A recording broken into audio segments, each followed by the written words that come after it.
तो चलिए वीडियो को स्टार्ट करते हैं और समझते हैं पहले टॉपिक को, that is oblique collision with the fixed surface.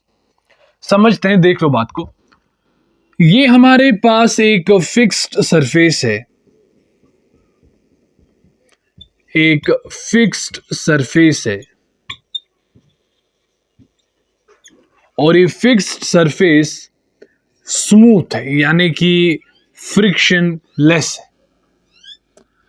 और एक हमारे पास यहाँ पे एक बॉल है जिसकी जो इनिशियल वेलोसिटी है वो इस डायरेक्शन में u है।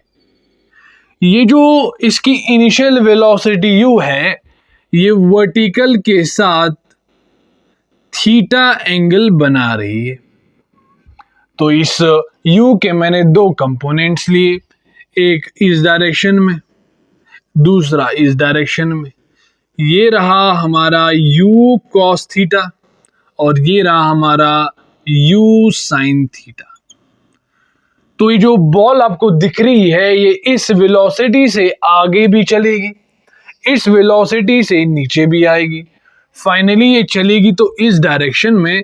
बट आगे कौन वेलोसिटी ले रहा है, ये, और नीचे कौन ले रहा है, ये वेलोसिटी। तो चलेगी ये फाइनली इस डायरेक्शन में, और एक ऐसा टाइम आएगा जब ये बॉल इस फिक्स सरफेस के साथ कोलाइड करेगा। तो बिफोर कोलिजन हमारे पास क्या सिचुएशन थी? हमारे पास एक बॉल थी जिसकी इनिशियल वेलोसिटी इस डायरेक्शन में u थी, और फिक्स सरफेस थी जिसकी इनिशियल वेलोसिटी 0 है, चूंकि फिक्स्ड है।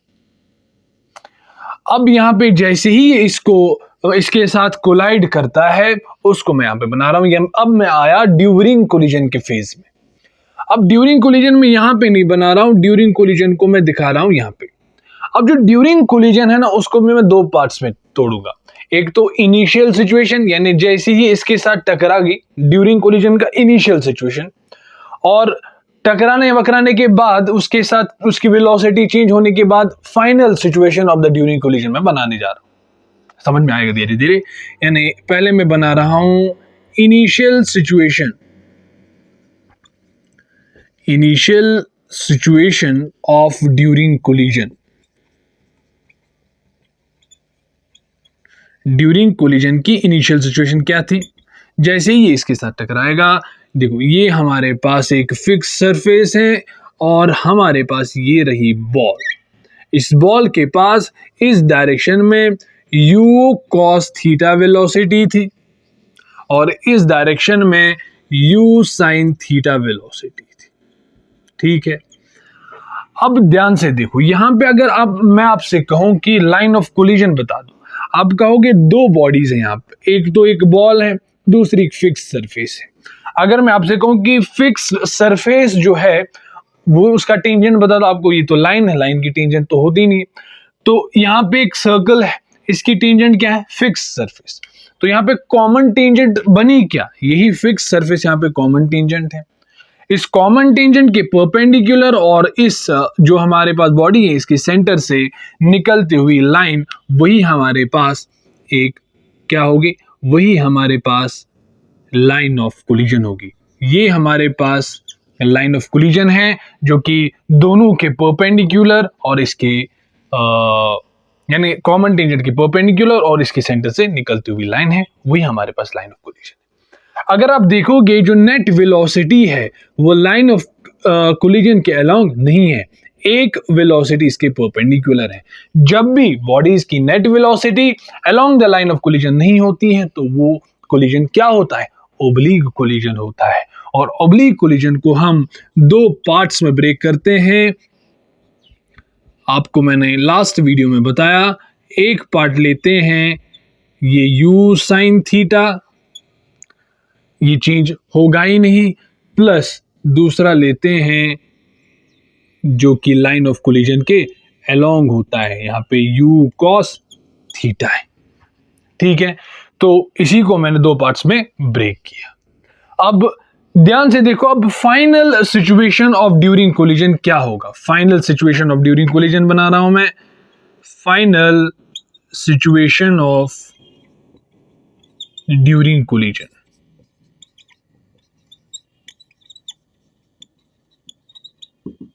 क्या होगा? ये तो ऐसे ही रहेगी, क्योंकि जो भी फोर्सेस लग रही, इसने इस पे नॉर्मल फोर्स लगाया, इसने इस पे नॉर्मल फोर्स लगाया, तो जो भी फोर्सेस है वो इस लाइन ऑफ कोलिजन के अलोंग है। लाइन ऑफ कोलिजन के परपेंडिकुलर कोई भी फोर्स नहीं है, कोई भी एक्सेलरेशन नहीं है। इसका मतलब यहाँ पे जो कंपोनेंट है लाइन ऑफ कोलिजन के परपेंडिकुलर, वो ऐसा का ऐसा ही रहेगा, क्योंकि ये यहाँ पे कोई एक्सेलरेशन नहीं है, तो वेलोसिटी कांस्टेंट रहेगी। तो आप यानी final situation of during collision की बात करें तो ये ऐसी की ऐसी ही रहेगी। तो मतलब यानी ये कंपोनेंट चेंज होगा ही नहीं, ये u sin थीटा ही रहेगा। प्लस यहां पे देख लो, आपको दिख रहा है ये हमारे पास लाइन ऑफ कोलिजन थी, ये हमारे पास लाइन ऑफ कोलिजन थी। जो भी ये हमारे पास एक बॉडी है, हमारे पास दूसरी बॉडी है, जो भी वेलोसिटीज है नेट वेलोसिटी वो इसी लाइन ऑफ कोलिजन के अलोंग है। जब भी कोलाइडिंग बॉडीज की net velocity line of collision के अलोंग होती है, उस कोलिजन को हम हेड ऑन कोलिजन कहते हैं। और जब भी head on collision fix surface के साथ होती है, तो टकराने के बाद उसकी velocity e times that initial velocity हो जाती है। मैंने head on collision with the fix surface के पार्ट में मैंने डिस्कस किया, जब भी head on collision fixed surface के साथ होता है तो उसकी टकराने के बाद e टाइम्स दैट वेलोसिटी हो जाती है। और e क्या है, यहाँ पे जो e है यानी इस कोलिजन का जो कोफिशिएंट ऑफ रेस्टिट्यूशन वो e है। e क्या है, कोफिशिएंट ऑफ रेस्टिट्यूशन।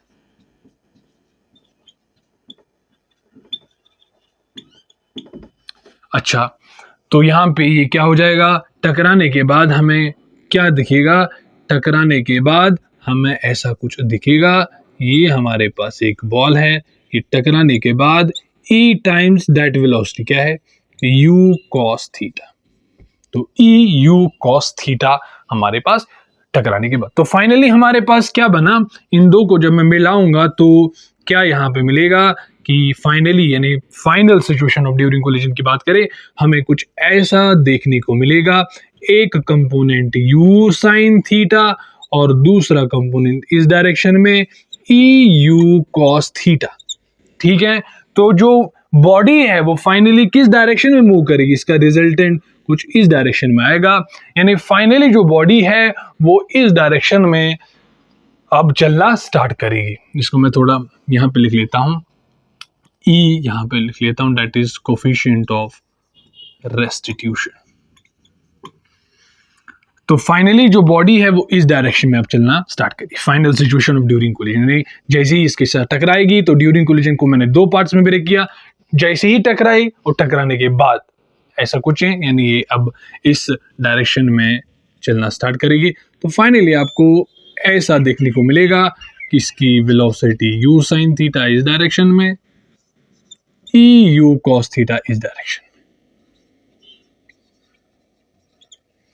ठीक है, तो इसकी जो फाइनल वेलोसिटी होगी उसको मैंने v कहा और वो इस डायरेक्शन में। मैं आपको यहां पे बताना चाहूंगा कि जो ओब्लिक कोलिजन आपको दिख रहा है इस बॉल और इस फिक्स सरफेस के साथ, ऐसा नहीं है बहुत दूर है, बहुत पास पास है। ये जो बॉल है और फिक्स है बहुत पास पास है। उसका जो रीजन है वो ये है कि अगर मैं ये दूर लेता हूं ना, तो ये तो ऐसा क्या ऐसे रहेगा, बट ये जो वर्टिकल कंपोनेंट्स हैं यहाँ पे ये एक्सेलरेट होगा, ये रिटार्ड होगा, क्योंकि एक्सेलरेशन ड्यू टू ग्रेविटी की वजह से। तो यहाँ पे ये भी चेंज होता और ये भी चेंज होता, बट हम चूंकि ये मान के चलते हैं कि ये बहुत ही क्लोज है फिक्स सरफेस के साथ, तो चेंज तो होगा बट वो नेग्लिजिबल होगा, इसीलिए वो हम कांस्टेंट मान के चलते हैं, हर जगह कांस्टेंट मान के चलते हैं, क्योंकि ये क्लोज टू फिक्स सरफेस है। तो यहाँ पे भी आप इसको थोड़ा ध्यान, डाउट आ सकता है कि ये कैसे कांस्टेंट रहा, ये तो चेंज होगा, बट ये हम ऐसा मान के चलते हैं। जब हम head on collision with the fix surface की बात हमने जब की थी, तो उसमें मैंने सिर्फ और सिर्फ एक बात याद रखने के लिए कही थी, जिसका यूज अभी हो गया, कि वो ये है कि जब भी head on collision fix surface के साथ होता है तो टकराने के बाद उसकी जो वेलोसिटी है वो e टाइम्स दैट वेलोसिटी हो जाती है। वो सिर्फ एक बात मैंने आपको याद रखने के लिए बोली थी। बट यहाँ पे oblique collision with the fix surface की जब हम बात करते हैं, तो यहाँ पे दो तीन बातें आपको याद रखनी है। क्या क्या वो तो मैं अभी बताऊंगा। तो पहली बात तो आपने याद रखी कि जब भी head on collision fix oblique collision हो जाता है फिक्स सरफेस के साथ, तो इसकी जो फाइनल वेलोसिटी है उसके दो कंपोनेंट, एक तो EU cos थीटा हो जाता है, दूसरा EU sin थीटा। यानी अगर आपको फाइनल वेलोसिटी चाहिए तो under root this square plus this square. Final velocity यहाँ पे क्या आ गई, फाइनल वेलोसिटी चूंकि 90 डिग्री पे है तो under root EU cos theta whole square plus this square U sin theta whole square, ये फाइनल वेलोसिटी। तो अगर आपको oblique collision with the fix surface में अगर आपको कोलिजन के बाद फाइनल वेलोसिटी चाहिए बॉडी की तो under root this square plus this square. तो फाइनल वेलोसिटी आपको मिल गई। पहली बात तो आपको यही याद रखनी है। ओके, दूसरी बात क्या है, ध्यान से देखो। यहां पे मैं अब बनाने जा रहा हूं नॉर्मल। क्या बनाने जा रहा हूं, नॉर्मल। मैंने एक लाइन बनाई जो कि फिक्स सरफेस के साथ परपेंडिकुलर है, उसको हम कहते हैं नॉर्मल। ठीक है, अब अगर ये थीटा है, ध्यान से देखो, ये लाइन जो है आपको दिख रही है, ये लाइन और ये फिक्स सरफेस पैरेलल है। This acts as a transversal line. तो ये एंगल इस एंगल के बराबर होगा, यानी ये भी थीटा होगा बाय ऑल्टरनेटिव इंटीरियर एंगल। और मैं मान के चलता हूं टकराने के बाद ये जो फाइनल वेलोसिटी है ये इस वर्टिकल के साथ कितना एंगल बना रही है भाई, अल्फा मान के चलते हैं। और अगर आप इस लाइन को देखोगे, ये लाइन और ये लाइन परपेंडिकुलर है। This acts as a transversal line by corresponding angles, ये और ये बराबर होंगे। थीटा और अल्फा यहाँ पे ये है। अगर मैं आपसे कहूं कि थीटा और अल्फा क्या है, या इसको देख के आप कहोगे थीटा जो है वो नॉर्मल के साथ, नॉर्मल किसका, इस फिक्स सरफेस के नॉर्मल के साथ बिफोर कोलिजन एंगल है। अल्फा नॉर्मल के साथ आफ्टर कोलिजन एंगल है, आफ्टर कोलिजन एंगल है। यहाँ पे मैं ये नोट करना बहुत इंपॉर्टेंट है क्योंकि यहाँ पे जो है वो गड़बड़ हो जाता है कई बार। यहाँ पे ये नोट करना क्या कि जो थीटा क्या है, थीटा एंगल है किसके साथ, एंगल विद नॉर्मल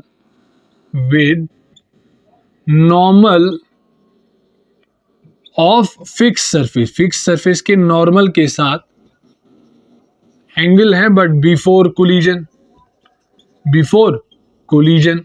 और अल्फा क्या है, एंगल विद फिक्स्ड सरफेस या angle with normal of fixed surface after collision, आप इसको नोट कीजिए, मैं इंक इसको डालता हूं भाई।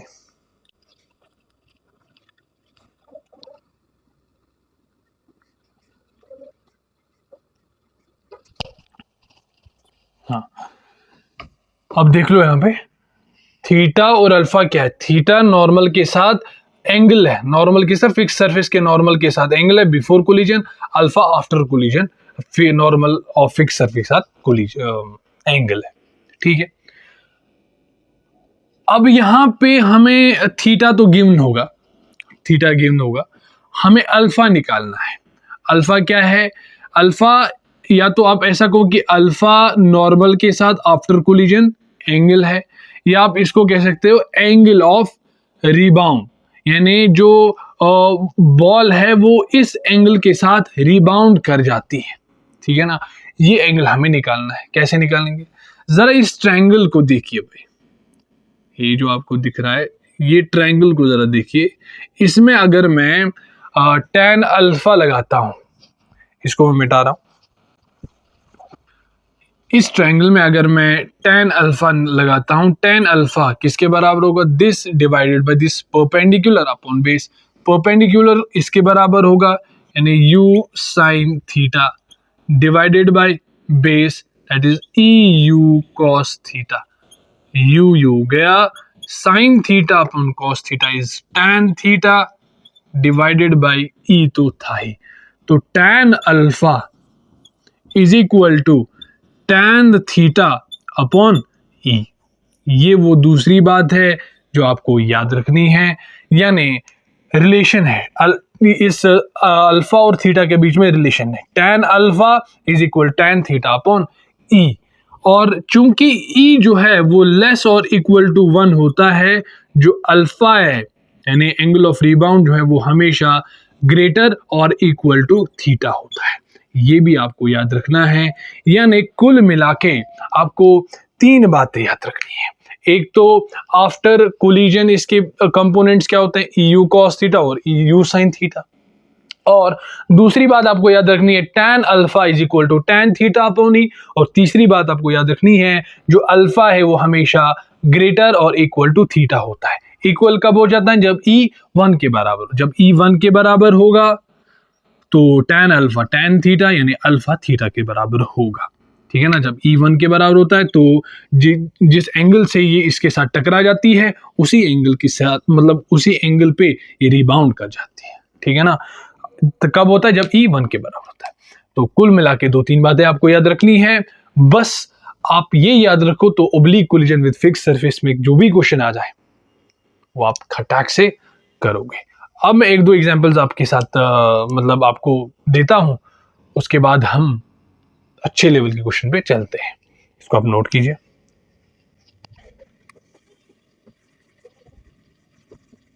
देखो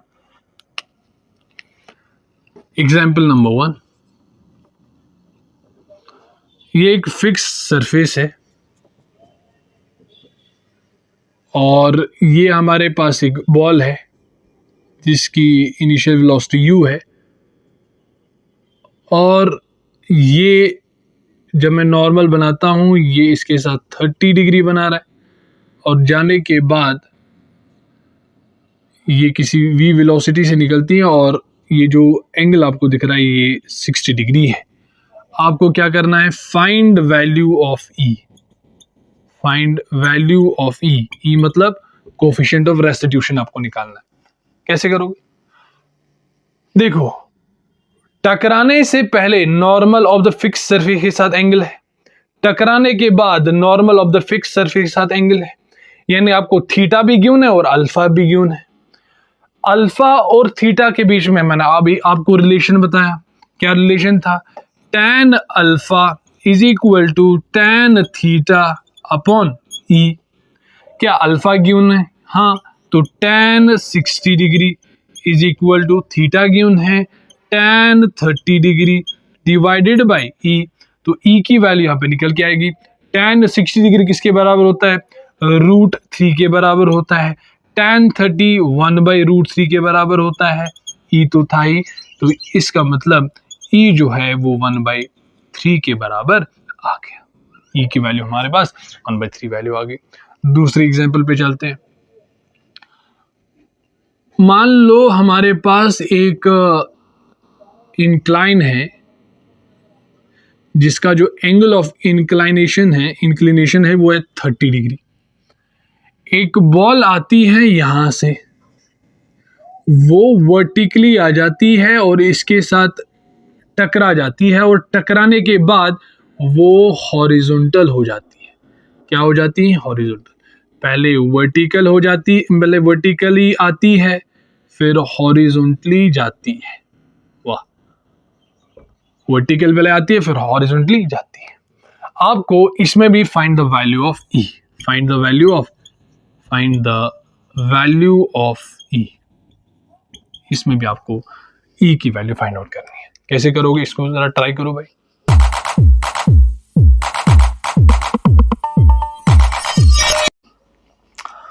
हाँ, तो अब देखो यहां पे अगर आप देखोगे आपको ई की वैल्यू फाइंड आउट करना है।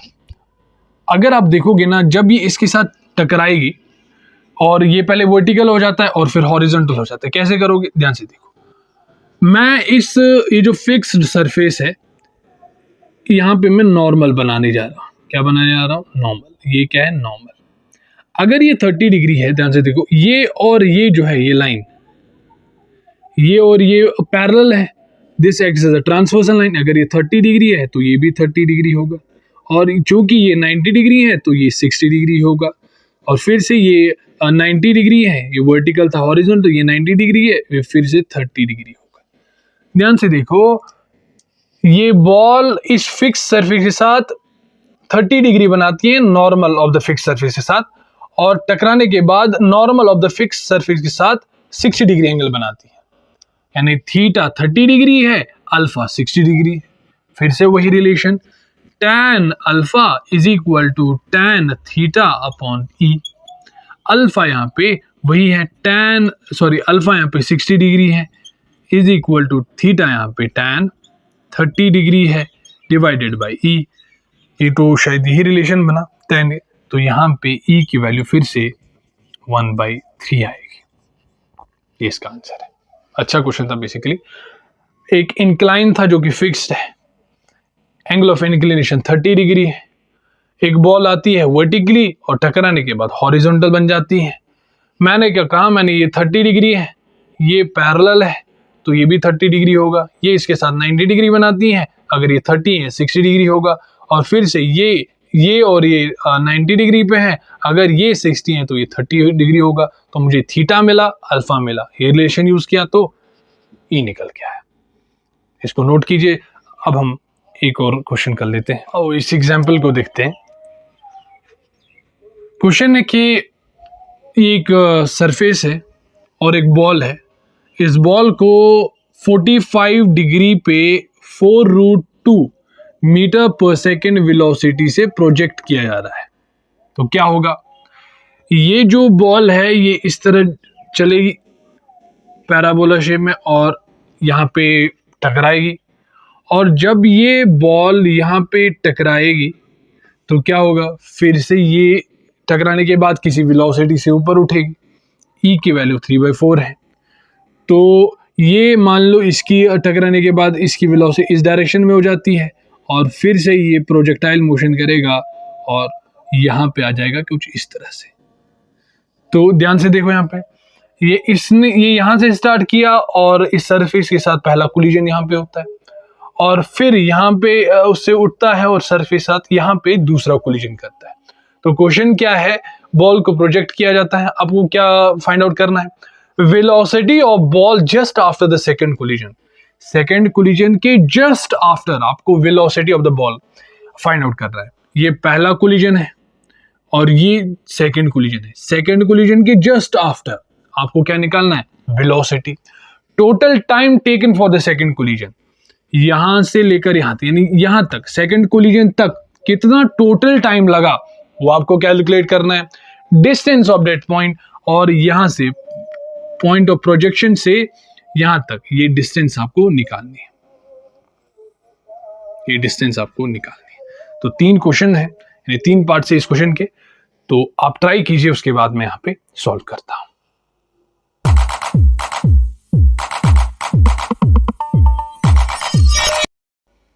अब देखो यहां पे पहले पार्ट को सॉल्व करते हैं। देखो ये हमारे पास, यहाँ पे ध्यान से देख लो, ये हमारे पास है ये हॉरिजॉन्टल सरफेस, और यहाँ पे हमारे पास बॉल थी 40√2 मीटर पर सेकंड से प्रोजेक्ट किया जाता है 45 डिग्री पे। तो ये जाके प्रोजेक्टाइल मोशन करेगा कुछ इस तरह से। अब मुझे ये बता दो कि इसके कंपोनेंट ज़रा निकाल दो। इसके कंपोनेंट इस डायरेक्शन में 40√2 cos 45, 40√2 cos 45, that is 1/√2, √2 40, यानी 40 इस कंपोनेंट में और इसी तरह इस डायरेक्शन में इसका कंपोनेंट 40 मीटर पर सेकेंड आएगा। तो जब ये इसके साथ टकराएगी, अगर आपने प्रोजेक्टाइल मोशन पढ़ा होगा तो यहाँ पे इस जैसे ये इसके साथ टकराने वाली होगी तो इस डायरेक्शन में ये कंपोनेंट जस्ट उल्टा हो जाता है 40, और इस डायरेक्शन में 40 तो था ही। प्रोजेक्टाइल मोशन का कंसेप्ट है बेसिकली जो स्पीड ऑफ प्रोजेक्शन है वो स्पीड ऑफ लैंडिंग के बराबर होता है। इसका अगर पहले इसका कंपोनेंट इस डायरेक्शन में 40 था और इसमें इस डायरेक्शन में 40 था, तो जैसे ये लैंड करेगी तो इसका ये वाला कंपोनेंट रिवर्स हो जाता है और ये एज इट्स रह जाता है। अब ध्यान से देखो, ये हमारे पास है फिक्स्ड सरफेस और ये हमारे पास थी बॉल। इसके बाद इस डायरेक्शन में 40 और इस डायरेक्शन में 40 मीटर पर सेकेंड। तो क्या आपको दिख रहा है, ये oblique collision with the fixed surface है, और जब भी oblique collision with the fixed surface होता है तो ये एज इट्स रहता है और इसका ई टाइम्स वेलोसिटी हो जाता है, यानी टकराने के बाद क्या होगा, ये फिक्स सरफेस तो है ही, ये हमारे पास बॉल है, ये ई टाइम्स वेलोसिटी। अब ई क्या है यहाँ पे, ई की वैल्यू 3/4 थी शायद। अच्छा, अब ई टाइम्स वेलोसिटी होगी, यानी ये कंपोनेंट तो एज इट्स रहेगा 40, ये ई टाइम्स 40 हो जाएगा। ई क्या है 3/4 इंटू 40, 4 1 4 10 10 3 30, यानी ये 30 हो जाएगा। तो अब यहाँ पे जैसे ही ये इसके साथ टकराएगी, तो टकराने के बाद मैं अब ये थोड़ा बना रहा हूँ आगे, ठीक है ना, बट है ये यहीं पे। अब इसके बाद इस डायरेक्शन में 30 हो जाएगा, 30 मीटर पर सेकेंड, इस डायरेक्शन में 40 मीटर पर सेकेंड। तो ये इस डायरेक्शन में फिर से चलना स्टार्ट करेगा। ये मैंने यहाँ पे बनाया, बट होता ही यहीं पे है। अब यहाँ पे मैंने डायग्राम बनाया, तो अब मैं थोड़ा इसको यहाँ पे बना दिया मैंने। अब ये फिर से प्रोजेक्टाइल मोशन करेगा, प्रोजेक्टाइल मोशन करेगा, तो जैसे ही ये यहाँ पे कोलाइड करेगा, तो इसके बाद इस डायरेक्शन में ये कंपोनेंट रिवर्स होगा 30 मीटर पर सेकेंड, ये component as its that is 40 meter per second. तो फिर से वही, ये एज इट्स रहेगा, ये क्या हो जाएगा, वो ई टाइम्स 30 हो जाएगा। ई क्या है हमारे पास 3/4 इंटू 30, तो 2 15 15 into 3 45 divided by 2, 45 divide by 2। टकराने के बाद ये 45, यहाँ पे इसको टकराने के बाद इस डायरेक्शन में 45 डिवाइडेड बाई 2 हो जाएगा। तो ये फाइनली है। तो अगर आपको वेलोसिटी, ये सेकंड कोलिजन तो है, पहला कोलिजन सेकंड कोलिजन जैसे ही टकराएगा, तो सेकंड कोलिजन के जस्ट आफ्टर पूछा है, तो इसके पास ये कंपोनेंट ये होगा, और ये इसी का अंडर रूट लो, this square plus this square, आपको वेलोसिटी मिलेगी, स्पीड मिलेगी। वेलोसिटी चाहिए तो स्पीड तो मिलेगी under root this square plus this square, और डायरेक्शन इस डायरेक्शन, आप थीटा भी निकाल सकते हैं, कोई दिक्कत वाली बात नहीं। तो पहला पार्ट हमने कर लिया कि जैसी सेकंड कोलिजन, ये पहला कोलिजन और ये सेकंड कोलिजन, जैसे सेकंड कोलिजन के आफ्टर वेलोसिटीज की थी। अब total time taken for the second collision होने तक कितना टाइम लगा, देखो एक तो ये टाइम लगा प्लस एक ये टाइम लगा। प्रोजेक्टाइल मोशन में अगर मैं आपसे बोला बेटा, प्रोजेक्टाइल मोशन में अगर मैं आपको टोटल टाइम पूछूं, तो क्या आप मुझे बता सकते हैं? आप कहोगे 2u sin थीटा बाई जी। तो यहां से यहां कितना टाइम लगा? अच्छा, टोटल टाइम मैं लिखूंगा वो t1 प्लस t2 होगा, यहां से यहां प्लस यहां से यहां।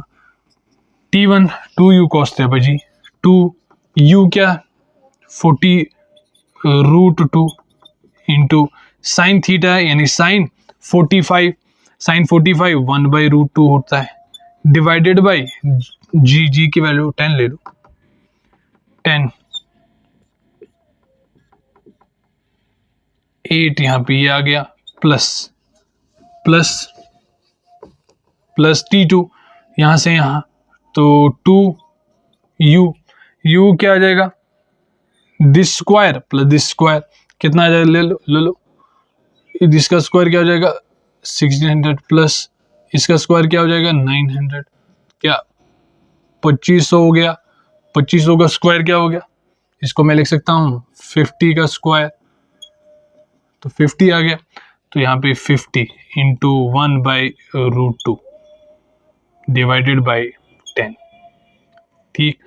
तो ये √2 यहाँ पे और ये √2 हट गया, और ये 10 तो प्लस 5√2 टोटल टाइम ये हमारे पास आ गया। और इसी तरह distance of that point from the point of projection, यहाँ से लेकर ये डिस्टेंस आपको बतानी है। आसान है, ये आपके लिए होमवर्क है, इसका भी आंसर आप कमेंट में बता देना। यहाँ से लेकर यहाँ तक मैं थोड़ा ये बता देता हूँ आपको। आप पहले ये रेंज निकालो और फिर ये रेंज निकालो, उसको ऐड करो, आपको टोटल डिस्टेंस मिल जाएगा। अब रेंज का फॉर्मूला क्या होता है वो आप खुद ही देख लो, ठीक है। ये आपके लिए होमवर्क है, आप इसको ट्राई कर लेना, इसका आंसर आप कमेंट में जरूर बताना, ठीक है। तो ये था हमारा दूसरा। अब तीसरी क्वेश्चन पे चलते हैं। इस क्वेश्चन को देख लो। क्वेश्चन एक फिक्स सरफेस है, ये फ्लैग है और एक वॉल है। एक बॉल आती है 10 मीटर पर सेकेंड से, और वो फिक्स सरफेस के साथ 30 डिग्री पे कोलाइड करती है। और जो बॉल और इस फिक्स सरफेस के साथ यहाँ पे जो कोफिशिएंट ऑफ रेस्टिट्यूशन है वो 0 है, तो ये बॉल यहाँ से आती है, ठीक है, और यहाँ पे कोफिशिएंट ऑफ रेस्टिट्यूशन 1 है। बी और सी के बीच में 10 मीटर, ए और बी के बीच में 10 मीटर है।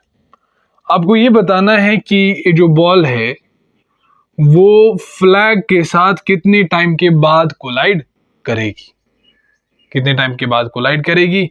और ये जो यहाँ से लेकर यहाँ तक जो टाइम है ना उसको नेग्लेक्ट करना है, क्योंकि ये बहुत ही क्लोज होता है। टाइम को नेग्लेक्ट करना है, ये वाला टाइम। देखो क्या होता है, ये हमारे पास बॉल है, इसके दो कंपोनेंट अगर मैं लेता हूं, एक इस डायरेक्शन में, दूसरा इस डायरेक्शन में, ये था 10 मीटर पर सेकेंड। अगर ये 30 है तो क्या ये भी 30 होगा, तो 10 का यहाँ पे क्या हो जाएगा, 10 इंटू कॉस 30। कॉस 30 किसके बराबर होता है, √3/2, 2 1 2 5, 5√3। इसी तरह वो हो जाएगा 10 इंटू साइन 30, 1/2, तो 5 आ गया। तो क्या होगा यहाँ पे ये होगा कि ये जो बॉल है ये नीचे की ओर 5√3, आगे की ओर 5 मीटर पर सेकेंड से चलेगी। तो जैसे ही इसके साथ टकराएगी तो ये तो एज इट्स रहेगा, बट इसके साथ चेंज होगा। क्या होगा, e times velocity, e times that velocity, but e तो 0 है तो ये खत्म हो जाएगा। जैसे ही यहाँ पे इसके साथ टकराएगी ये खत्म हो जाएगा, और ये बॉल जो है यहाँ पे आने के बाद इस 5 मीटर पर सेकेंड से आगे चलेगी। अब 5 मीटर पर सेकेंड है, डिस्टेंस 10 मीटर, तो यहां से लेकर यहां तक कितना टाइम लगेगा। तो क्या मैं कह सकता हूं जो टोटल टाइम हमारे पास आएगा टी, वो T1 यानी बी से लेकर सी तक प्लस फिर से टी सी से लेकर बी तक प्लस बी से लेकर ए तक, ये टाइम लगेगा, है ना। यहां से लेकर यहां तक, फिर यहां से लेकर यहां तक, फिर यहां से लेकर यहां तक टाइम लगेगा। अब क्या मैं यहां से लेकर यहां तक टाइम बता सकता हूं, स्पीड कांस्टेंट है, डिस्टेंस भी गिवन है, तो टाइम कितना आएगा, बी से लेकर सी तक जो टाइम आएगा वो क्या आ जाएगा, 10 meter distance upon speed, that is 5 plus. अब जैसे ही इसके साथ टकरा जाती है तो ई तो 1 है, तो जब भी हेड ऑन कोलिजन होता है फिक्स सरफेस के साथ तो उसकी आफ्टर कोलिजन वेलोसिटी क्या हो जाती है, ई टाइम्स दैट वेलोसिटी। ई 1 है तो ये जैसे ही इसके साथ टकराएगी तो ये इसी वेलोसिटी से इस डायरेक्शन में चलना स्टार्ट करेगा, टक करके इसी वेलोसिटी से वापस आ जाएगा। तो फिर से 5 मीटर पर सेकेंड, तो यहां से लेकर यहां तक कितना टाइम लगेगा, सी भी वही 10/5 प्लस जैसे ही ये यहां से यहां तक, तो फिर वही है ना 10/5, ठीक है ना। चाहो तो आप यहां से लेकर यहां तक, फिर यहां से लेकर डायरेक्ट यहां तक भी लगा सकते, बट मैंने जो है वो पार्ट्स में ब्रेक किया, पहले यहां से यहां तक, फिर यहां से यहां तक, फिर यहां से यहां तक, इक्वल टाइम लगेगा। तो कितना टाइम लगेगा, ये 5152 5152 5152, तो 2 + 2 + 2 6 सेकेंड टोटल टाइम हमारे पास निकल गया। तो ऑप्शन कौन सा सही है हमारा, ऑप्शन हमारा सी, ठीक है, नोट कीजिए।